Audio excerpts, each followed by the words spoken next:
என்னம்மா நீ எப்ப பார்த்தாலும் திட்டிட்டே இருக்க? கடுப்பாதுமா உன்கிட்ட பேசுறதுக்கு, டென்ஷன் ஆகுதுமா. போன் அடிச்சாலும் ஏதாவது சொல்லிட்டு தாமா இருக்கா. போனை வையா, உன்கிட்ட பேசவே பிடிக்கல எனக்கு. யார்டா அப்படி கத்தி பேசிட்டு இருக்கா? எங்க அம்மா தான்டா எப்ப போன் அடிச்சாலும் திட்டிட்டே இருக்காங்கடா. டேய், அம்மா இல்லாதவங்களுக்கு தான்டா தெரியும் அம்மா திட்டுறதெல்லாம் திருக்குறள் மாதிரினே. ஆசைப்பட்ட எல்லாத்தையும் காசிருந்தா வாங்கலாம், அம்மாவை வாங்க. நம்மளே எழுவச்சிட்டான். எங்க போற வேலு? காணு பச்சை ஊத்திருக்கான் பாரா. ஆமாண்டா. ஏய் கைய விடுங்கடா. என்ன லவ்வா? லவ்லாம் இல்லடா. அப்ப கலா யாரு? எங்க அம்மாடா. நான் இங்கே பாட. ஐயய்யா ஜி, இங்க அம்மா சென்டிமெண்ட் போயிட்டு இருக்கு. ரொம்ப முக்கியமான வீடியோ சொல்லிட்ட, கன்ஃபார்ம் எடுத்துட்டு வாங்க. ஜி அம்மானு சொன்னாலும் அழுவா. அப்படிதான் இருக்கும், அட்ஜஸ்ட் பண்ணி எடுத்துட்டு வாங்க. சரி வச்சு தொலைங்க.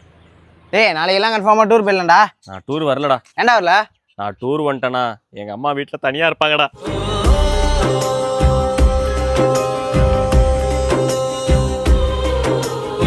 என்ன இங்க ஒரு லூஸ் மாதிரி ஆடுறான்? இது எடுப்போம். டிக்டாக் பண்றானோ? பண்ணட்டும்.